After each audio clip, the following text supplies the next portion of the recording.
Ayon sa nakalap nating impormasyon, animo umulan sa West Philippine Sea ng Bulalakaw nang sabay gamitin ng Star Cluster ng Amerikano at Pilipino para makita nito sa gabi ang mga kalaban. Ganito kasi ang magiging eksena bago gamitin ng US ang HIMARS, tapos susundan ng ating howitzer tsaka makikipagsabayan ng ground troops sakaling makalapit dito ang mga kalaban. We're simulating a threat coming from the seas to our shorelines. And so we are using our multi-domain capabilities to defend our sovereignty. Pero sa tanong kung hindi nga ba mamasamain ng China ang pagharap sa West Philippine Sea ng kanyon ng Pilipinas, sagot dito ni General, This is very speculative. This is quite a distance and we are only firing within our maritime zones and our territory. Samantala, pinaalis naman sa China ng DFA ang mga barko nito sa Pilipinas kasunod ng ginawa nila ditong pangbobomba. Sinabihan na ang China ng DFA pero matapang silang sumagot sa Pilipinas. Pinatawag na ng DFA yung Deputy Chief of Mission ng Chinese Embassy dahil sa pangharas sa PRP Bagakay ng PCG at PRP Datu Batkao ng BR. Tawagan din ng Pilipinas na umalis na ang mga barko ng China sa Panatag Shoal. Sagot din ng Chinese Embassy, bahagi ng kanilang teritoryo ang Wangyan daw na tawag nila sa Panatag. Kaya sa tanong ni Senator Robin Hood kung dapat na nga ba tayong magpanik sa China, paano kung magkagera, sagot sa Senado ng media, hindi po ba dapat na sabihin na natin sa ating mga kababayan na wag naman kayo masyadong relax? Hindi naman natin sinasabing magpanik na kayo. Ayaw naman natin yun dahil hindi naman dapat. Tanungin ko po ang ating mga network po Opo, GMA? Senator, dun sa sinasabi niyo po kung kailangan naming sabihin kung dapat ba magpanik o hindi ang taong bayan, ang binabalita po namin ay depende po kung ano ang aming nakakalap, ano ang aming nakikita, ano ang aming naririnig. So dun po nakabase ang aming ibinabalita. Kailangan lang po responsable kami para siguradong totoo, balansyado po at kumpleto. Ngayon po, pagbalita po namin ganon, yung taong bayan na po ang bahala na mag-decide kung ang sitwasyon po na prinesenta namin sa kanila ng buo ay may dahilan na para magpanik o wala. Ngayon po sa sinasabi ninyo na kung dapat na bang sabihin kung may plano, kung anong gagawin sakaling magkagulo, handa po kaming tumulong sa pagpapakalat ng impormasyong yon kung ano man po ang gagawin ng gobyerno. Sa information dissemination po, you can count on us. Yung tinatanong po nyo na dapat bang inform na yung public na paghanda, may pros and cons po yun.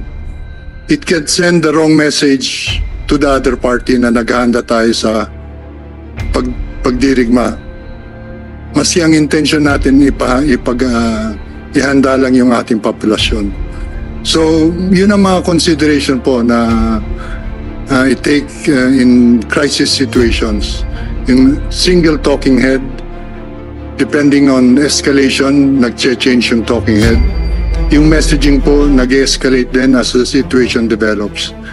And it's important to see to it na walang panic na create and wrong messaging to all parties concerned. Salamat po. Mabuti yung binanggit niyo. Meron bang cause o dahilan para magkaroon ng agam-agam? Meron bang dahilan para tayo maging kampante? Gaya na sinasabi ng Presidential Communications Office na pag pinakinggan mo sila, mukhang wala naman tayong dapat ikabahala. However, ano bang nagdudumilat na katotohanan na dapat nating paghandaan? Number one, totoo, taon-taon meron tayong balikatan exercise, Colonel General. Pero bakit ngayon sobrang dami? Bakit sobrang dami ng sundalo na dumating? Bakit sobrang dami ng eroplano? Bakit yung Calayan Island na dati pag pumunta ka roon, parang paraiso, pwede ka mamulot ng isda. Nandun na yung mga sundalong Amerikano at iba pa. Bakit may mga lumalabas ako pa puro bakit lang sir mula sa mga sources namin na meron na kayong evacuation plan ng mga namatay, mamamatay, ng mga nasusugatan. Nilabas ko ito sapagkat meron Ngayon, kinakailangan tapatin natin. Tama yung naghahanda tayo eh. Kasi, imagine mo, nandito ang pamilya ko. Nasa bukid ako, nagsasaka. Tapos, ang pinapakita natin palagi, nagpapaputok tayo. Maganda yun. Ang problema, pag nagkamali, para tayong nag-uudyok. O China, meron kaming ganito. Pag tinilan nyo kami, meron kaming pantapat sa inyo. Which is far from the truth. Wala tayong pantapat eh. Yung dumating na Brahmos, pa-practice yun. Hindi naman yung pangyera eh. Yung pagawa ng Brahmos sa Zambales, hindi pa rin tapos. Yung tie-up ng ng armed forces doon sa supplier. Alam ko po ito, kliyente ko yun eh.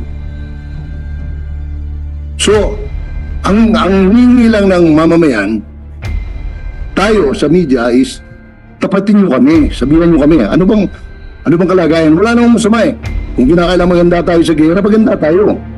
Hindi yung pagpumutok, anak ng toko, hindi natin alam kung saan tayo pupunta. Di ba?